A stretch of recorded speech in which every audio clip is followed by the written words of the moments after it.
Bună ziua! Bine ai venit în bucătăria mea, mă numesc Rodica și astăzi vreau să-ți propun să stai alături de mine să pregătim o delicioasă rețetă cu carne de vită măcinată, cartofi, 1 kg, aici am jumătate de kilogram de carne, 1 kg de carne de cartofi, o ceapă, un praz, brânză, 100 de grame de cașcaval, ceva brânză rasă, sare, 250 de grame de pastă stoarsă de la roșii, boia dulce, oregano, punem și o bucățică din ardei gras, niște cimbru uscat și pătrunjel și codițe de arpagic, dar le-am tăiat. Sunt aici, înăuntru. Pentru asta, ca să putem face rețeta să iasă delicioasă, începem mai întâi cu cartofii. O să pregătesc, tava este aici și tăiem cartofii în jumătate.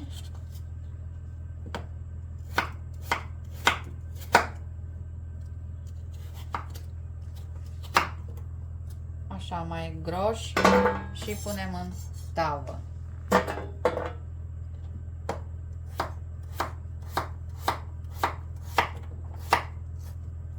Dar ar fi bine să pun mai întâi ulei în tavă.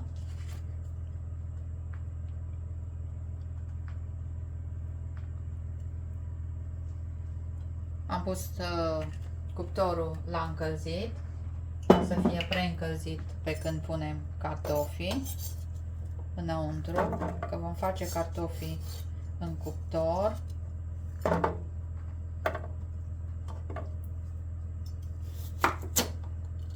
Action.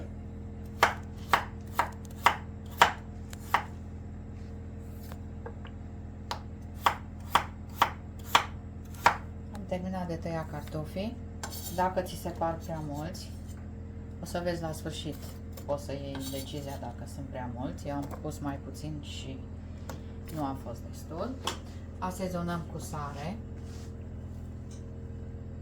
pentru că este 1 kg de cartofi.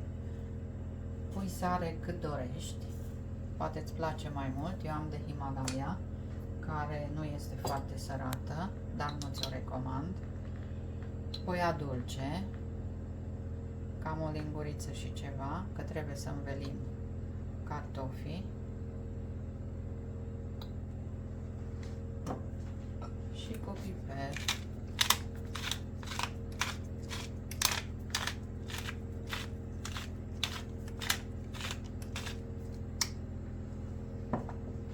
Mai punem un strop de ulei deasupra.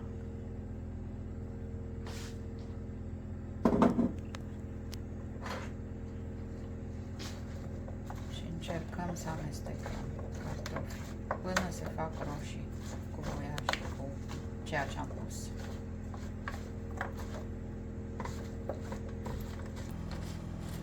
Așa trebuie să-i amestecăm. Acum, dacă vrei să fie mai roșii, îi faci mai roșii, mai pui un pic de boia.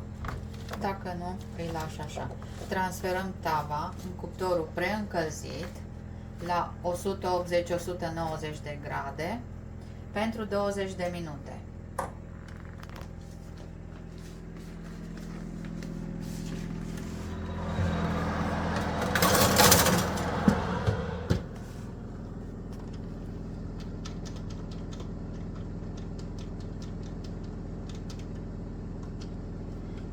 De minute va sta aici și pe urmă, în perioada în care stă aici, noi începem să ne ocupăm de carne.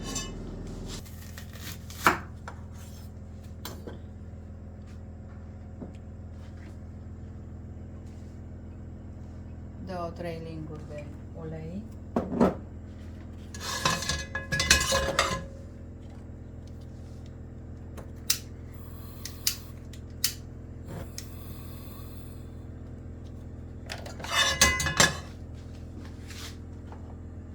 carnea.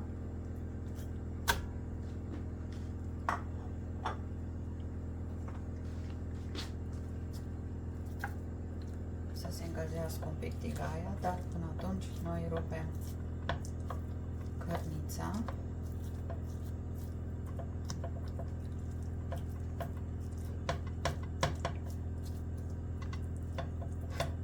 La foc mediu. Uite cum arată cărnița mea după aproximativ 5 minute. Așa o facem. Asezonăm acum cu sare și piper.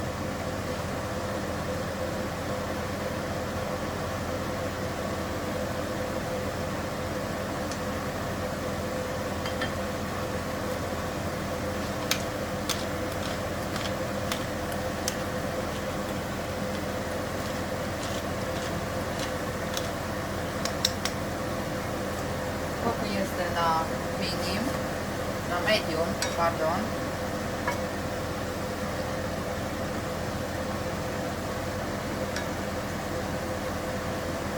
Îl dăm mai încet acum și începem să tăiem ceapă.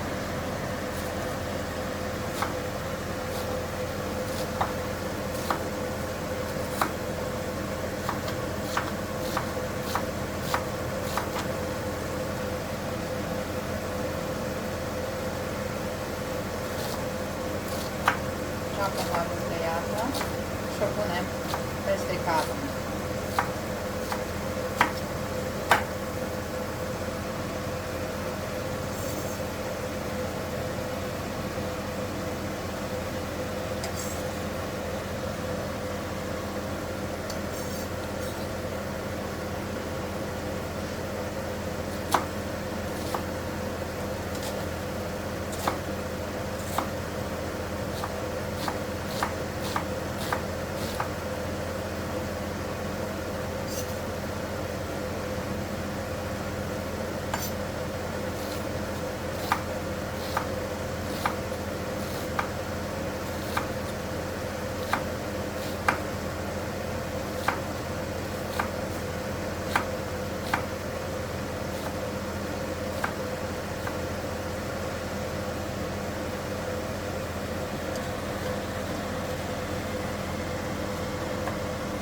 Amestecăm.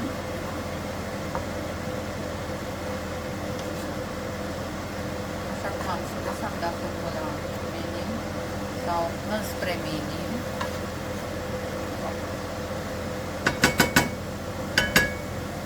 Începem să tăiem din ardei.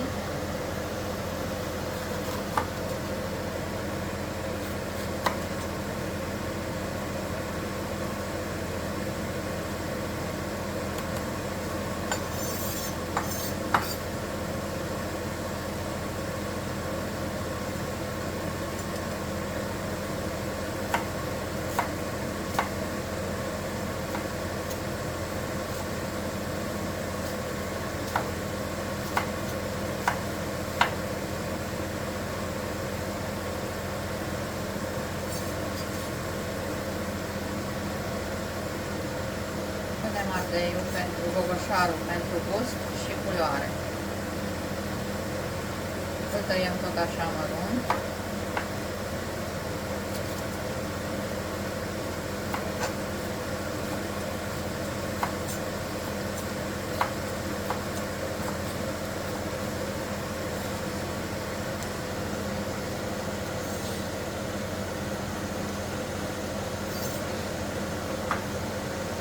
Iar acum voi tăia grazul, rondele, mai amestecăm un pic.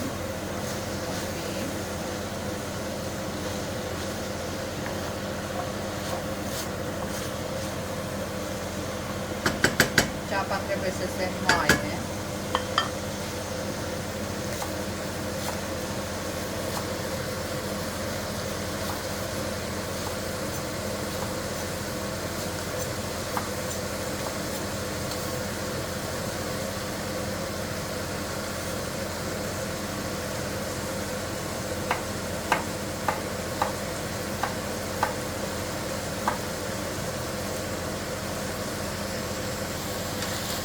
Am tăiat și brazul, amestecăm Dacă nu te descurci cu tigaia dacă este pe foc, atunci o tragi un pic de pe foc din ce pui astea, dar în mod normal nu trebuie să ți se ardă dacă focul este mic și încă mai este lichid în tigaie, este ulei, mai este de la suc de la ce am pus aici, de la ceapă, de la braza, deci amestecăm.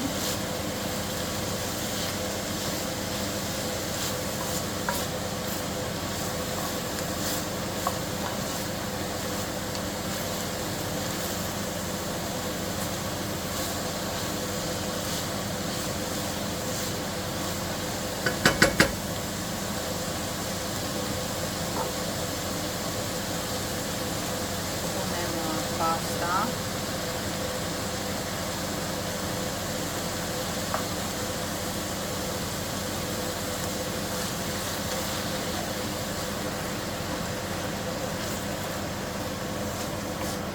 Eu am stors roșiile în septembrie și așa de acolo am, dacă nu ai așa, este la magazin.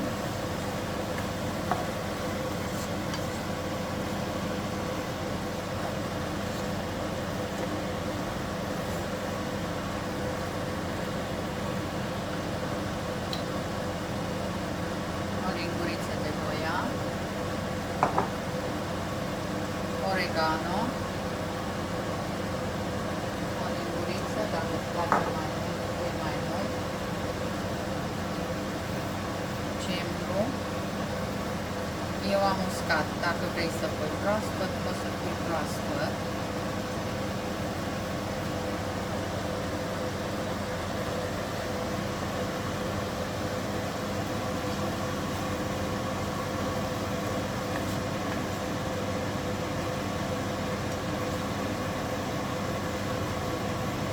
Total, trebuie să ținem carnea pe foc cam 10-12 minute. De când pui carnea până adaugi tot, carnea trebuie să se gătească.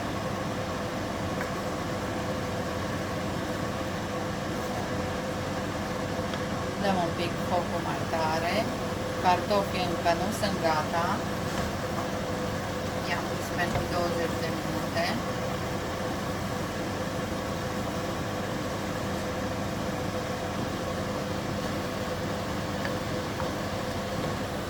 Tăiem și pătrunjelul.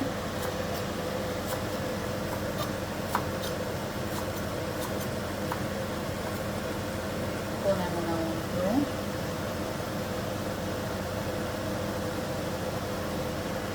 Și codițele care le-am avut.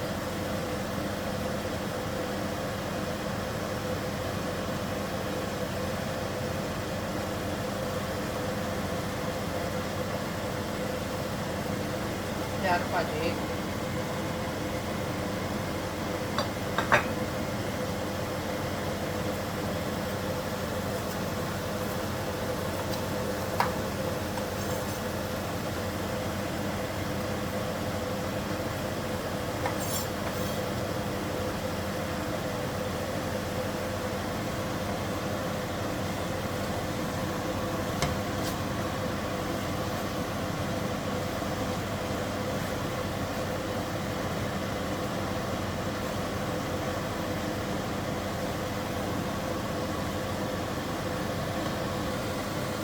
Cartofii mai stau 2 minute la cuptor și carnea, uite, la mine se apropie de 15 minute cu tot ce am făcut, cu tot ce am pus, pentru că așa este bine să o gătim.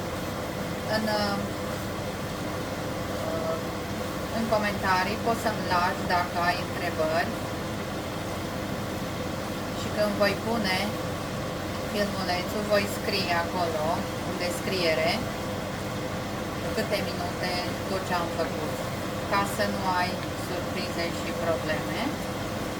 Acum oprim focul și așteptăm cartofii. Acum carnea este gata.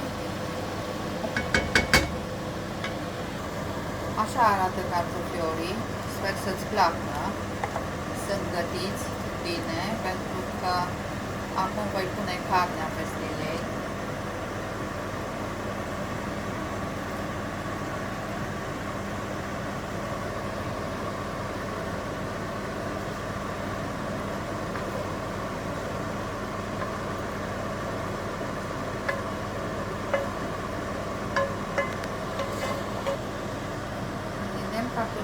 Carnea peste cartofiori.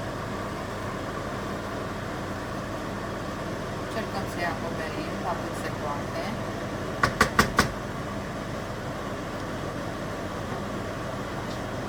Și începem să acoperim cu brânzetul. Dacă vrei să pui și alte brânzeturi, să fie mai mult, poți să pui.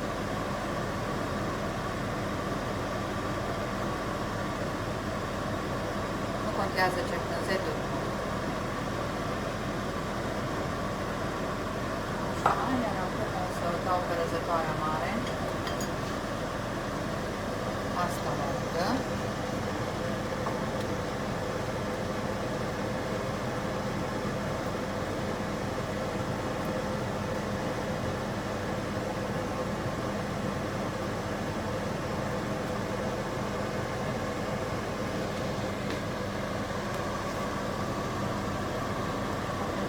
Asta la alta.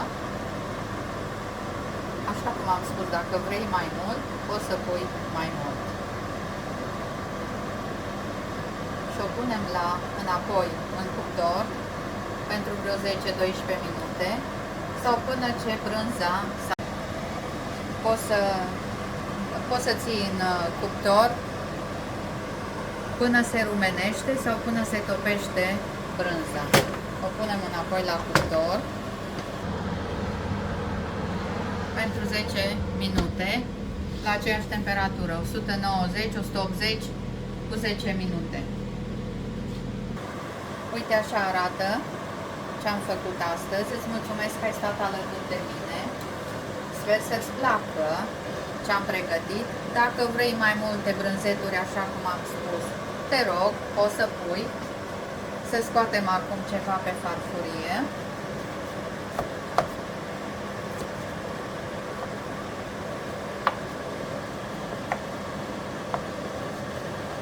Este foarte fierbinte încă.